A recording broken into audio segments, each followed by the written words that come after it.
Electron displacement effect is an important topic in organic chemistry. There are four electron displacement effects. One or more than one electron displacement effects together used to explain different chemical reactions. They are inductive effect, I effect, we call it I effect, then resonance effect or mesomeric effect, R effect or M effect, then hyperconjugation and electromeric effect, E effect. And in this video, we'll be discussing hyperconjugation. Hyperconjugation is also known as no bond resonance.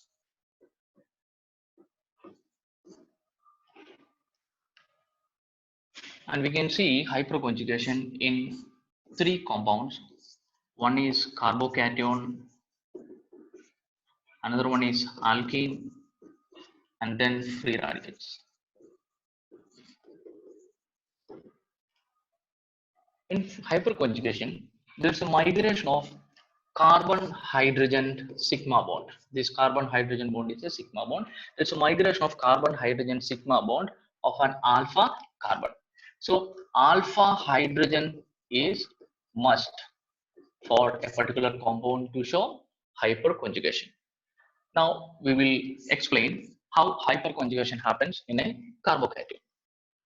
Consider a primary carbocation here, carbon, and this one is the carbocation with positive charge, and there are two hydrogens, and here this one is the alpha carbon, right? One hydrogen is must there, and other two bonds can be either hydrogen atom or R groups, other alkyl groups. So here we consider two hydrogen. So all the three hydrogen, there are three alpha hydrogens present. So this one is hydrogen A, hydrogen B, and hydrogen C. And on the carbocation, there's a vacant p orbital. And here, the carbon hydrogen sigma bond is formed by the head-on overlap of the hybridized orbital of the carbon and the s orbital of hydrogen. So we can show this carbon hydrogen sigma bond using the orbitals.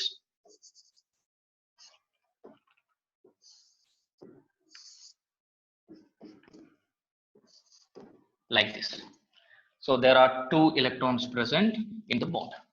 Hyperconjugation happens when this sharing, these sigma bonds are sigma electrons are getting shared with the vacant orbital of the carbon or carbocation. Here in this diagram, this hydrogen atom A, the bond between the carbon and the hydrogen atom A and the carbocation, the vacant orbital on the carbocation, they are parallel to each other. That is why this displacement takes place, and the resulting compound will be hydrogen B and hydrogen C are there, but hydrogen A, carbon with hydrogen A bond is broken. So hydrogen is now has a positive charge, and now this carbon has a double bond with the carbocation, but now it is not a carbocation since it has got two electrons there. Now here these are the sigma bond that shifted from carbon hydrogen bond, and there are two hydrogens. So this is the first hyperconjugative structure. Now see, this carbon bond is a single bond, so free rotation is possible. So this hydrogen B is also equivalent to hydrogen A, and this bond also can be used for this hyperconjugation. So when this carbon hydrogen B bond, when it stays, then we can see the bond formed will be like hydrogen A is there, hydrogen C is there, but hydrogen B bond is broken now. Now the hyperconjugative structure will be like this. So this is the second structure. And similarly, all the three hydrogen atoms are equivalent. So hydrogen A or hydrogen B or hydrogen C can be taken. So the bond formed will be, or the hyperconjugative structure will be like this. This one is hydrogen A and this one is hydrogen B. Now hydrogen C carbon bond is broken. So there is a positive charge on the carbon atom, and here too there is a positive charge on this hydrogen atom. Now these are the three hyperconjugative structures. And as the number of hyperconjugative structures increases, stability of the compound also increases. You know that in resonance structures, we have learned as the number of resonance structures increases, stability increases. What happens in these resonance structures? It is simple, like the energy is distributed in different atoms, or the charge on one carbon atom is distributed in many atoms. Then the charge per atom, the energy per atom is decreasing. That gives the stability to that compound. And here also it happens as the number of hyperconjugative structures increases, stability increases. And this hyperconjugation can be used to explain the stability of primary, secondary, and tertiary carbocations. We will see that. Consider these three compounds, and here it is a primary carbocation, this one is secondary, and here it is tertiary. Here we have only one alpha carbon. Here we have two alpha carbons, and here in the third structure there are three alpha carbons. And the first compound we have three alpha hydrogen atoms present. So how many hyperconjugative structures are possible? Three hyperconjugative structures. And the second compound or second carbocation, there are two alpha carbons and both of them have three hydrogen atoms each. So total 6 alpha hydrogens are there.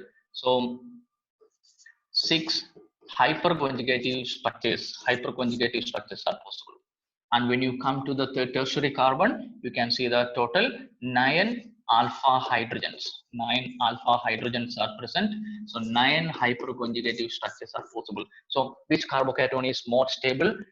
Tertiary carbocation with 9 hyperconjugative structures. And then secondary carbocation, and primary carbocation is the least stable when you consider the number of hyperconjugative structures. Here we have considered this concept as the number of hyperconjugative structures increases, stability increases. So in the case of carbocation, hyperconjugation is used to explain the stability of tertiary carbocation over secondary and primary.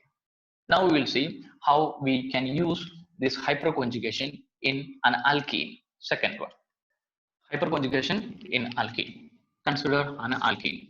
C double bond C, and this double bonded carbon atom is attached to another carbon, and this carbon is the alpha carbon here, and there is one alpha hydrogen is must here, and other two can be hydrogens or R groups. But as the number of hydrogen atom, alpha hydrogen atom decreases, number of hyperconjugative structures also will decrease. Now here, you know that this sigma bond, carbon hydrogen sigma bond is formed by the overlapping of hybridized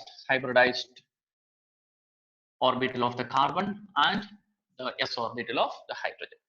And how these double bonds are formed?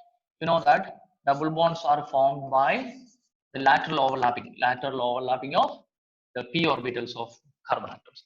So instead of this double bond, if I draw this orbitals, and the double bond is formed by the lateral overlapping like this, right? But at the same time, see, the sigma bond is also parallel to the p orbital of this carbon. So this overlapping is also possible. That is how this hyperconjugation forms.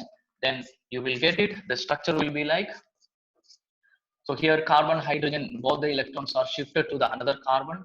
There will be double bond here and single bond with a negative charge. So here we can show it in a different way. See, this was the first structure. This was the first structure. There is double bond. So here you can show it in a different way, like this bond shift here and this bond shift here. So you are getting this structure, this first structure here. So this is the easy way to show this movement, and I have used these orbitals to explain it. Now, as we discussed in the previous case, why only this hydrogen A? If you have hydrogen B and hydrogen C here, then all these can, hydrogen A or B or C, any one of these hydrogen can involve in this hyperconjugation. So the structures, 3 different structures are possible. So here this bond is present, but now hydrogen B carbon bond is missing there. Here one hydrogen, double bonded carbon, single bond carbon with a negative charge, and this is the second structure possible.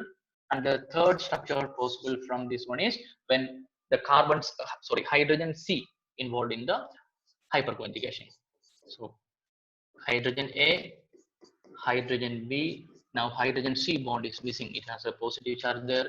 Double bond carbon, single bond carbon with a negative charge. Here we have three hyperconjugative structures here. And hyperconjugation is used in alkenes to find out the stability of the alkenes. So if you have more than one alkene, and you can identify which alkene is more stable using this hyperconjugation.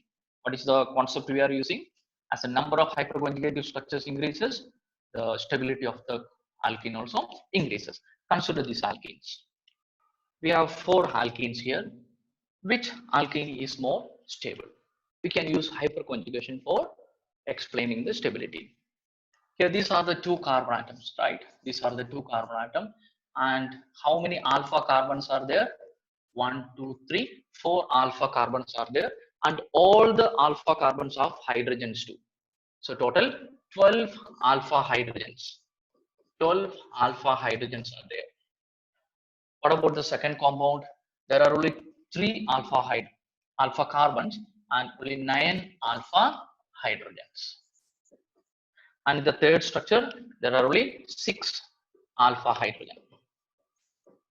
And in the last compound, there are only 3 alpha hydrogen.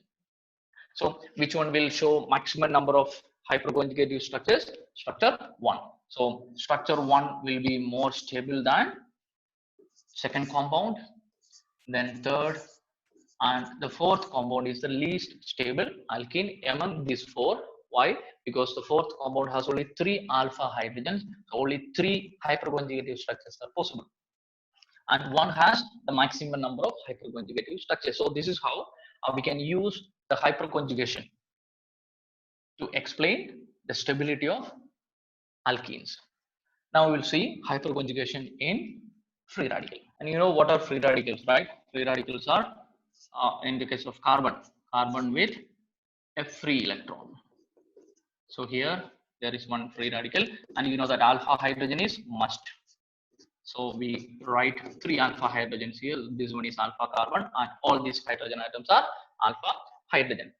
Now, after explaining the hyperconjugations in carbocations and alkenes, now you know it what is happening here, right? So I'm not explaining with the orbitals and all. I will directly draw the structures here.